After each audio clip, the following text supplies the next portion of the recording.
안녕하세요. 염승환입니다. 자, 이제 그 재무제표 한번 강의를 좀 해드릴 내용인데, 이제 뭐 제가 재무제표 이 책이 뭐 전문 책은 아니기 때문에 그 전문적인 그런 설명보다는 기업을 볼 때, 우리가 기업의 재무제표를 볼 때 어디에 중점을 두고 좋은지 그것들만 좀 말씀을 해드릴게요. 그래서 책에 적어 있는 것들을 한번 그 이렇게 순차적으로 한번 봐드릴게요. 그러니까 뭐냐면 책에서 제가 했던 얘기는 재무 쪽에서 볼 때 영업이익 요게 중요하다. 영업이익이 증가하는지 낮아지는지, 영업이익률, 이익률은 이제 경쟁력이라고 말씀드렸죠. 요거랑 이제 그 현금흐름, 한마디로 영업활동 현금흐름, 이게 반드시 플러스여야 돼요.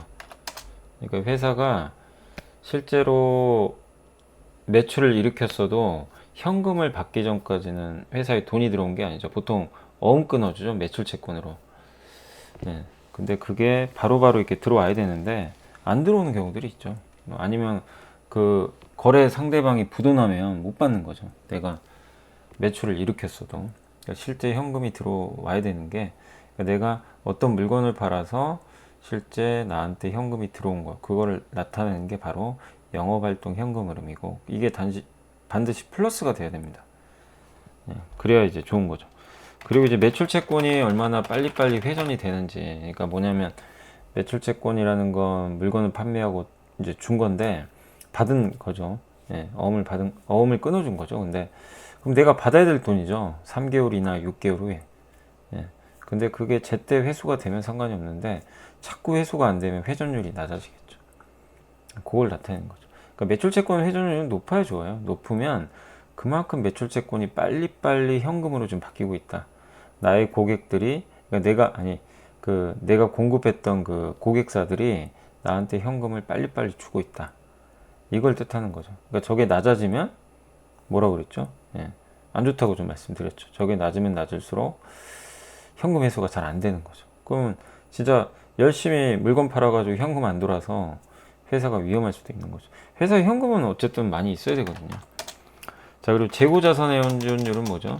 예, 뭐 재고자산이 얼마나 빨리빨리 회전하느냐. 이것도 역시 높을수록 좋은 거죠. 그러니까 지금 창고에 쌓여있는 이 재고가 얼마나 빨리빨리 회전이 되는지, 그걸 나타낸다. 역시 이것도 높을수록 좋습니다. 이게 낮아지게 되면 재고자산이 잘 안 나간다는 얘기고 물건이 안 팔린다는 얘기예요.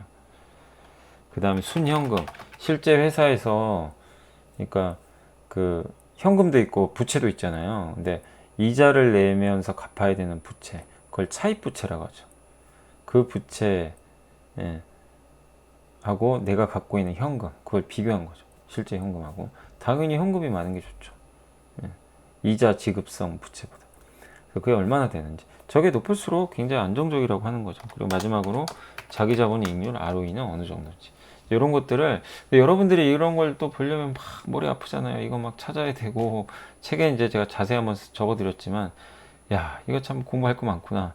근데 그게 아니고, 이 버틀러라는 사이트를 한번 이용해 보세요. 지금 이제 제가 했을 때는 무료인데, 뭐 나중에 유료로 바뀔지는 제가 모르겠지만, 일단 버틀러를 네이버에 검색을 이렇게 딱 하시면 밑에, 요렇게 보통 광고들 뜨잖아요. 그 밑쪽으로 좀만 내려가시면, 버틀러, butler.works 요걸 눌러주세요. 요 사이트입니다. 요걸 클릭을 해주시면 이렇게 뜹니다. 근데 보통 이제 저는 제 이름으로 제가 이렇게 로그인 했지만 여러분들은 가입은 하셔야 돼요. 따로. 가입을 하시면 되겠고. 그래서 여기 보면 이렇게 이제 기업들이 이렇게 나와 있잖아요. 이 중에서 이제 내가 골라서 보는 거예요. 내가 기업을. 예를 들면 여기 인기 기업 중에 네오팜 한번 볼까요? 네오팜 화장품 회사인데 뭐 제가 기업 설명은 뭐 크게 여기서 해드리진 않을 거고, 보면 여기서 보면 요게 누적입니다. 누적은 뭐죠? 지금 최근에 4개 분기 있죠. 지금 2023년 3분기 실적까지 나왔거든요. 그럼 최근 4분기 누적은 얼마예요? 이번 3분기, 직전 2분기, 그 다음 1분기, 작년 4분기, 요 4개 더하면 1년치죠. 그걸 합산한 거예요. 그냥 볼까요? 그걸 합산했는데, 자, 보세요. 요 막대기 다 한 게, 이게 매출액입니다. 이 전체. 이 노란 거 있죠, 여기. 매출이 정체됐다가 어때요? 오, 최근에 갑자기 쭉쭉쭉 올라오죠. 매출이 증가하고, 옆에 영업이익입니다, 이게. 막대기가. 영업이익이 좀 줄다가, 갑자기 올해 이게 23년 3으로 돼 있죠. 이게 1분기, 6월 2분기, 3분기. 갈수록 이익이 늘고 있어요.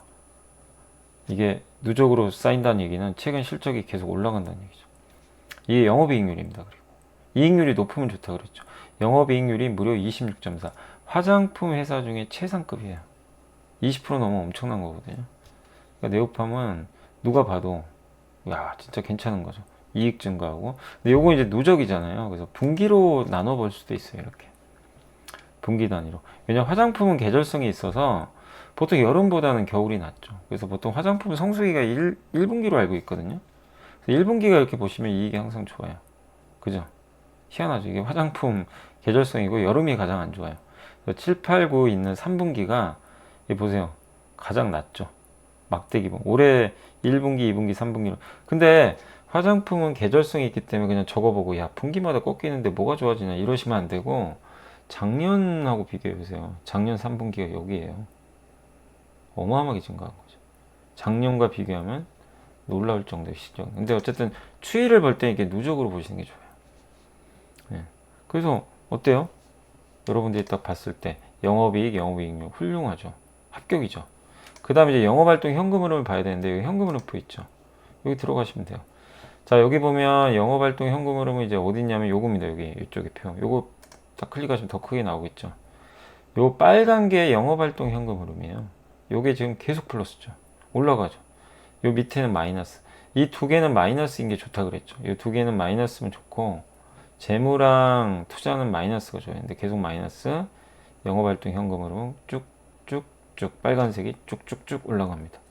여러분들이 굳이 막 뭐 재무제표 보고 막 찾을 필요는 없어요. 정말 편리한 시장이죠. 일일이 전자공시 들어가서 하면 복잡한데 이런 좋은 사이트도 있어요. 근데 자 보시면 막대기가 점점 올라가죠. 이게 뭐죠? 잉여 현금 흐름. 회사가 투자하고 남는 실제 돈입니다. 저 돈 가지고 배당해 주는 거예요. 저 막대기가 올라간다는 건 FCF라 그러거든요. 저 잉여 현금이 올라간다는 건 여러분들한테 나중에 배당을 많이 줄 수 있다는 얘기고 아니면 저 남는 돈으로 또 회사가 투자해서 더 성장할 수도 있어요. 그러니까 어디다 돈을 안 빌려도 되는 기업이에요. 되게 우량하다는 거예요. 저게 올라가면은 회사에 자금 여유가 있어서 굳이만 남한테 회사가 투자를 해야 되는데 돈이 없어요. 그럼 빌려야죠. 은행에 빌리든 유상자에서 주주들한테 빌리든 해야 되는데 그럴 이유가 없는 거죠. 그러니까 이것도 거의 최상급입니다. 진짜 네오팜은 이런 이제 그 영업활동 현금으로. 자 그리고 매출채권 회전율 우리 이제 한번 봐야죠. 그럼 매출채권 회전율도 한번 보도록 하겠습니다. 그래서 매출채권 회전율은 이제 보통 재무상태표에서 보거든요. 재무상태표에 들어가면 여기 이제 분기로 돼 있어요. 그냥. 그래서 아마 여기 나와 있을 텐데 여기 회전율 나와 있죠. 여기 보이시죠? 회전율 클릭하시면 요게 뭐냐면 매출채권 회전율이 파란색으로 돼 있죠. 근데 이게 매출채권 회전율이 10이 넘어요. 제가 말씀드린 대로 물론 조금 떨어지긴 해요. 근데 항상 3분기가 뭐 이렇게 높은 편은 아니지만 매출채권 회전율이 최근에 좀 떨어지지만 보세요. 옛날에 여기 7.3이었죠. 여기 그래프에도 표시되어 있죠. 그 흐름이 매출채권 회전율, 재고자산 회전율, 매입채무 회전율 이렇게 되어 있는데 어쨌든 매출채권 회전율이 굉장히 높습니다. 10이면 굉장히 높은 거예요. 좀 떨어진다고 해도 리스크는 없습니다. 회전율이 뭐 지금 10회 이상 되는 거니까 굉장히 잘 되는 거죠. 그래서 좋은 거고. 자, 재고자산 회전율도 지금 보면 2.7입니다. 재고자산 회전율도 그냥 뭐 이게 아주 높다 이건 아닌데 이렇게 보면 안정적이죠. 노란색이에요. 특별히 뭐가 문제될 건 없어요. 그죠? 이게 뭐 재고자산 회전율이 높아가지고 아니 낮아서 문제가 된다 그건 아니고 굉장히 안정적입니다. 이게 근데 제일 안 좋은 건 재고자산 회전율이 급격히 뭐 꺾이는 거죠. 회전이 안 되는 거. 그거 아니죠. 지난 2017년부터 큰 변화 없어요. 근데 매출채권 회전율은 그래도 옛날보다 높아요. 그러니까 이런 거는 합격을 우리가 할 수 있다는 거죠. 그러니까 흐름을 보는 거예요. 우리가 그래프를 왜 보냐면 방향을 보는 거죠. 옛날보다 좋았나 나빴나. 자, 순현금은 이제 어디서 보시면 되냐면은 순금융자산이라고 있습니다. 여기 보틀러 재무상태표 밑에 이것도 클릭해 보세요. 그래서 여기 보면 노란색이 순금, 이게 순현금이에요. 그냥 한마디로 여러분이 계산할 필요 없어요. 순현금이 1313억이나 있습니다. 이 회사 시총이 한 1900억 되거든요. 1900억 중에 1300억을 순현금으로 갖고 있어요. 굉장히 무리한 거죠. 자, 마지막으로 자기자본 이익률만 보도록 하겠습니다. 아마 자기자본 이익률은 여기 분석에 있나요? 잠깐만요. 저도 좀 헷갈려서. 여기 있네요. ROE. 예. 사실 이게 ROE가 듀폰 분석이라고 하는데, ROE를 구성하는 게 이 세 개라서 그래요. 이익률은 뭐냐면 순이익이 늘어서 자산을 많이 회전해서, 그러니까 계속 매출을 많이 일으키는 거죠. 이익은 좀 낮더라도 그걸로, 그러니까 ROE를 결정하는 게 세 개예요. 회사가 높은 이익률을 내는, 아까 네오팜은 이익률이 높다 그랬죠. 하나를 팔아도 비싼 거 팔아서 하는 거, 그게 순이익률. 아니면 많이 파는 거, 매출. 저가 상품이라도 총 자산 회전율은 아무튼 저가로라도 많이 팔아서 하는 거, 그래도 ROE는 올라가요. 아니면 레버리지, 빚을 내서 하는 경우, 이게 제일 안 좋아요. 그러니까 레버리지를 써가지고 만약에 ROE가 많이 올랐다, 그게 제일 안 좋은 겁니다. 빚 내서 하는 거거든요. 그건 좋은 건 아니에요. 물론 이 세 가지가 다 올라가면서 올라가는 것도 괜찮은데, 가장 좋은 건 요거죠. 요거. 순이익률이 올라가면서. 그 다음 총 자산 회전율.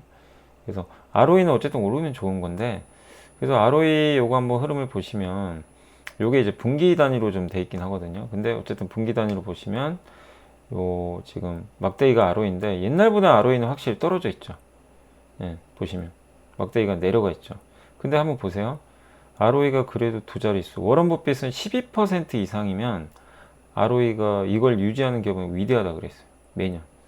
옛날에 25까지 갔어요. 근데 그걸 계속 유지할 수는 없고, 지금 얼마죠? 13.5입니다. 점점 올라가죠. 조금이라도 분기 단위로. 잘하고 있는 거예요. 예. 위대한 기업 맞아요. 13. 이것만 유지한다면.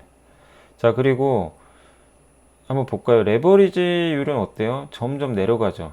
추세적으로. 뭐 아주 낮은 건 아닌데, 레버리지 녹색도 뭐 크게 오르는 건 아니고, 이거 요즘하는 건 아닌데, 근데 최근에 ROE가 좀 올라간 이유는 여기죠.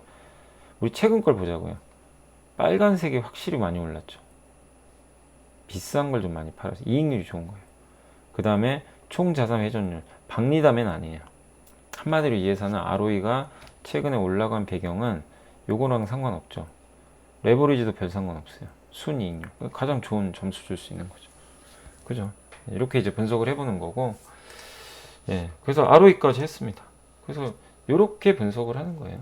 이제 기업들 보고, 그 다음에 이제 뭐 밸류에이션 같이 뭐 이게 PBR이 낮냐 싸냐 이런 건데, 여기도 보면은 제가 이제 PBR 시간에도 한번 뭐 그 알려드렸죠. 무릎에 사서 뭐 어깨에 파는 법, 뭐 이런 것도 PER, PBR 보는 법도 알려드렸지만, 여기 요약본에 보시면, 예, 여기 내려보시면 여기 그 PER 밴드 있죠. PBR 밴드. 화장품 회사는 보통 PER로 많이 봅니다.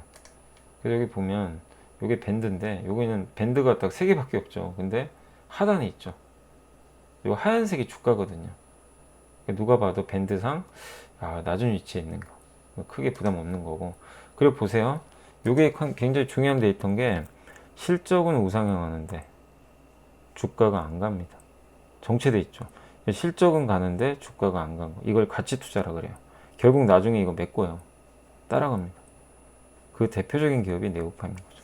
네. 물론 제가 이거 촬영하는 시간은 23년 12월 23일이라서 여러분들이 이 영상을 볼 때는 분위기가 완전 바뀌었을 수도 있어요. 그래서 여러분들이 네오팜을 실제로 이제 나중에 보실 때는 완전히 달라질 수도 있어요.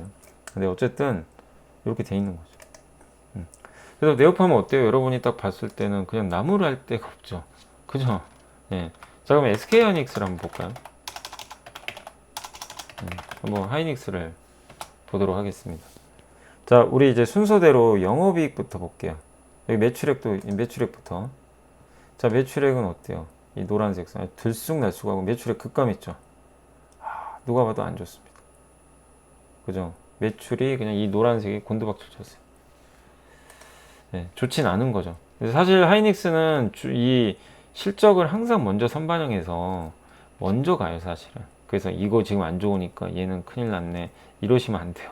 주가는 사실은요 80% 올랐어요, 23년도에. 그래서 어려운 거예요. 이것만 보시면 안 되고 미래를 봐야 되니까. 근데 아까 네오판 같은 기업들은 화장품 회사들은 실적이 꾸준합니다. 그래서 그냥 실적 보시고 하셔도 되는데 하이닉스나 이런 반도체 기업들은 지금 안 좋을 때 투자하고 너무 좋을 때 팔아야 돼요. 그게 너무 어렵죠. 그래서 참 정답이 없는 것 같아요. 근데 여기선 그냥 일단 뭐 주가가 앞으로 어떻게 됩니다. 이걸 말씀드린 게 아니라 하이닉스의 그냥 모습을 보여드리는 거예요. 그만큼 안 좋았다는 얘기예요, 실적이. 근데 이걸 반영해서 주가는 작년에 빠졌어요, 미리. 그리고 영업이익도 보시면 곤두박 적자 났어요. 누가 봐도 이건 좋은 게 아니죠. 자, 현금 흐름. 여기 영업활동 현금은 여기도 나와 있네요. 예. 그래도 플러스예요. 다행이죠. 아니, 적자 나는데 영업활동 현금 흐름은 그래도 플러스는 나 있습니다. 그죠? 예. 그래도 어쨌든 좋은 건 아니죠. 잉여 현금 흐름이 없어요. 마이너스. 배당할 수가 없어요. 현금 흐름이 없기 때문에. 좋은 건 아니죠. 그 다음에 실적은 곤두박질 치는데 주가는 날라갔죠. 되게 아이러니하죠. 이 반도체 속성이 그거예요. 그러니까 이런 기업들은 사실은 이런 이제 재무제표를 보고 투자하기는 굉장히 어렵습니다. 그러니까 기업마다 성격이 다른 걸 제가 보여드리는 거예요. 그리고 그럼 좀 안정적인 회사 중에 또 뭐가 있을까요? 한번 이런 걸 좀 통해서 한번 또 분석해 볼 만한 그런 기업들 중에서 이마트 한번 볼까요? 이마트가 참 주가가 너무 안 좋은데 이마트를 한번 볼게요. 자, 이마트는 자 어때요? 매출은 괜찮아요. 쭉쭉 올라옵니다. 괜찮죠? 매출은 문제 없어요. 근데 이익은 곤두박질 치고 있어요. 이거 무슨 문제죠? 안 좋은 거죠. 이익은 이거 매출이 늘 만큼 이익이 늘어야 되는데 영업이익률이요. 옛날에 한때 3.6이었는데 지금 얼마인 줄 아세요? 0점입니다. 적자나게 생겼어요. 안 좋죠. 당연히. 이게 뭐 사이클 산업은 아니잖아요. 반도체처럼. 소비재 기업인데. 그럼 이익이 안정적이어야 되는데 그게 아닌 거죠. 문제가 있는 거예요. 회사에 지금. 네. 그리고 현금 흐름은 괜찮아요. 그나마. 재무 현금 흐름이 플러스는 뭐죠? 돈 빌린 거죠. 어떻게 보면 돈이 빌렸을 수도 있죠. 회사의 재무적인 활동으로 돈이 들어온 거니까 모르죠. 뭐 썩 좋은 건 아니죠. 이게 마이너스고 투자도 마이너스고 빨간색은 플러스여야 되는데 여기는 요 녹색 재무현금도 플러스가 나서 이건 좋다고 할 수 없고 잉여현금 흐름이 없어요. 아니 이 회사가 지금 돈을 벌어서 막대기가 마이너스 돼 있죠. 이게 투자하고 남는 현금이라 그랬죠. 그럼 이게 많아야 뭐죠? 배당을 줘요. 배당 주든가 뭐 자사주 소각을 하든가 투자 재원인데 이거 없습니다. 지금 계속 마이너스. 안 좋은 거예요. 예. 이게 뭐 이마트가 하이닉스처럼 엄청나게 공장 지어야 되는 회사도 아닌데 안 좋은 거죠. 그러니까 반도체랑은 좀 달라요. 보시는 걸 좀 달리 보셔야 되고. 그러니까 여기 ROE 분석도 돼 있네요. 예. 그러니까 굳이 여기 요약 부분에 뭐 웬만한 건 다 돼 있는 것 같습니다. 그래서 듀퐁 분석 볼까요? ROE. 자, ROE가 급감 한때 ROE가 17%까지 간 적이 있어요. 근데 지금 얼마죠? 0.4입니다. ROE가 0.4예요. 아까 네오팜이 13. 자, 그리고 지금 요게 레버리지가 올라갔죠. 점점. 제일 안 좋은 모습이 이거죠. 빚내서 하는 건 올라가는데 얘는 정체돼 있는데 순이익률은 곤두박질. 회사가 지금 돈 못 버는 거예요. 안 좋은 거죠. 사실 현재까지. 근데 앞으로 좋아지면 또 올라가요. 근데 주가는 미래를 반영하니까. 근데 그러기가 쉽지 않은 상황이고 그래서 주가는 싸졌죠. 밴드 보시면 급감했죠. 그리고 실적 주가가 똑같이 갑니다. 실적도 안 좋고 주가도 안 좋고. 그리고 영업이익률 아까 봤고 그다음 우리 이제 뭘 볼 차례죠. 매출채권 회전율하고 재고자산 회전율만 확인하면 되죠. 순현금하고 그 세 개만 이제 한 번 더 확인하고 그거는 이제 재무상태표에서 보시면 매출채권 회전율 여기 있죠. 이걸 한번 볼까요? 자, 매출채권 회전율이 한때 53이었는데 급감을 했습니다. 16. 그러니까 물론 높은 거예요. 높은데 추세적으로는 점점 떨어지죠. 좋은 건 아니죠. 아까 네오팜은 점점 올라갔잖아요. 그리고 나머지 요 재고자산 회전율은 11이 넘어요. 괜찮아요. 그래서 뭐 회전율은 큰 문제될 건 없는데 다만 추세적으로는 좀 꺾이고 있다. 요게 좀 아쉬운 상황이고 순금융자산 볼까요? 아까 네오팜은 현금 많다 그랬죠. 근데 이마트는 순금융자산이 마이너스 4,885억입니다. 그래서 이거 잘못하면 이제 제가 그냥 이 회사를 뭐라고 하는 게 아니라 지금 상황에서 회사가 지금 돈이 없어요. 뭘 또 하고 싶으면 유증을 하든가 아니면 차입을 해야 돼요. 예, 그만큼 현재 이마트의 상황이 녹록지 않다. 그래서 요새 뭐 구조조정도 하고 그러는 것 같긴 한데, 예, 요걸 통해서 우리가 볼 수 있는 거죠. 이마트 사업 구조는 아시잖아요. 그럼 비슷한 거 중에 하나가 이제 현대백화점 한번 볼까요? 요 기업은 어떤가? 백화점은 또 뭐가 다른가? 한번 볼게요. 자, 백화점은 와 어마어마한 매출 기록하다 좀 꺾였습니다. 코로나 때 잘 됐죠. 근데 꺾였고 이익도 한참 코로나 때 좋았어요. 그러다 꺾였고 그래도 이마트보단 낫죠. 유지는 하고 있어요. 평균적으로 보면은 예전 코로나 전 수준은 유지하고 있다. 영업이익률은 한 6% 정도. 그러니까 물론 옛날보다 많이 떨어져 있습니다. 백화점이 점점 예전 같지는 않죠. 그러니까 이익률이 낮아졌다는 건 경쟁력이 많이 떨어졌다는 얘기죠. 그래도 더는 훼손은 안 돼요. 무슨 얘기냐면 이마트는 계속 떨어져요. 근데 이 현대백화점은 좀 상황이 낫죠. 둘을 비교해 보면 어때요? 좀 버텨주죠. 예, 그게 좀 차이점이고, 그다음 현금 흐름 한번 볼까요?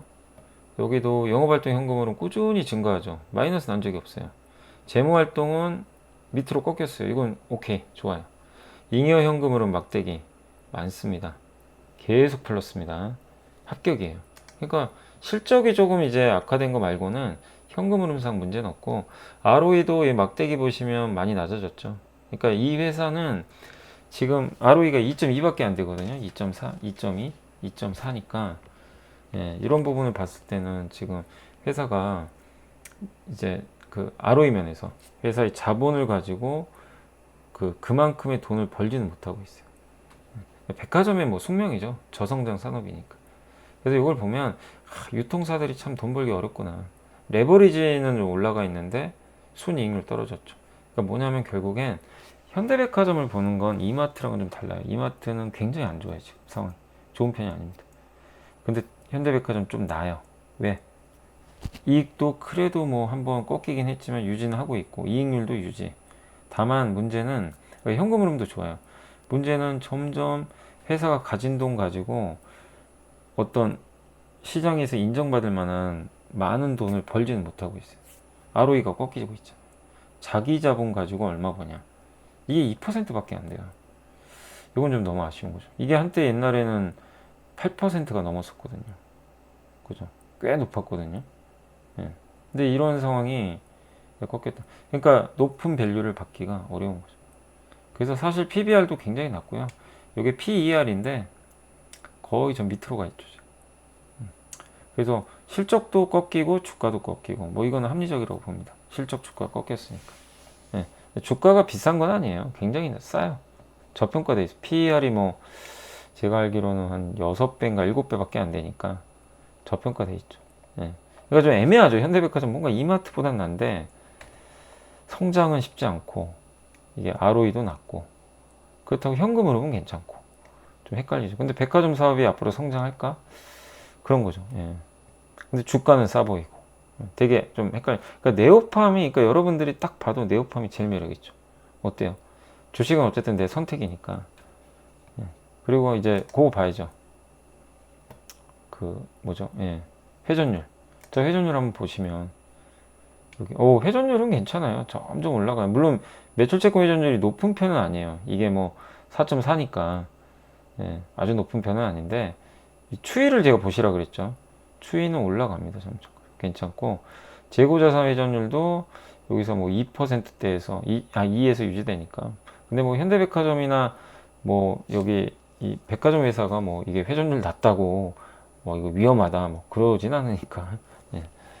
그렇지만 어쨌든 회전율상으로는 뭐 크게 좋은 상황은 아니죠. 뭐 엄청 매력 있고 회전이 잘 되고 뭐 그런 상황은 아니고 그래도 그냥 유지는 하고 있다. 예, 그래서 크게 리스크 될 건 없다.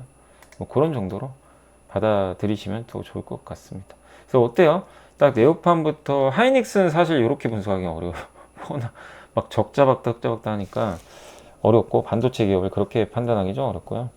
이런 일반적인 소비재 기업이나 이런 기업들은 이렇게 이익이나 이런 걸 보시고 하시면 좋은데 여러분이 보셔도 눈에 확 들어오죠. 요거 버틀러를 보니까 굉장히 편하시죠. 근데 딱 봐도 네오팜이 대단하구나. 예. 주가도 되게 싼데 예. 안정적인데 시장에서 몰라요. 그러니까 인정을 못 받는 약간 그런 느낌 예, 드는 기업이 아닌가라고 좀 보여집니다. 자, 아무튼 이제 버틀러를 통해서 제가 말씀드렸던 이제 재무제표 요것들을 여러분이 일일이 막 네이버나 이런 아니면 전자공시 가서 일일이 숫자로 보면 되게 어렵거든요. 안 나와요. 근데 이거를 이렇게 버틀러로 딱 들어가서 보시면 어때요? 굉장히 편리하죠. 그래서 그걸 한번 설명드렸으니까 참고하시고 앞으로 투자하시는데 많은 도움이 되셨으면 좋겠습니다. 저 이만 물러가겠습니다. 이렇게 시청해 주셔서 감사합니다.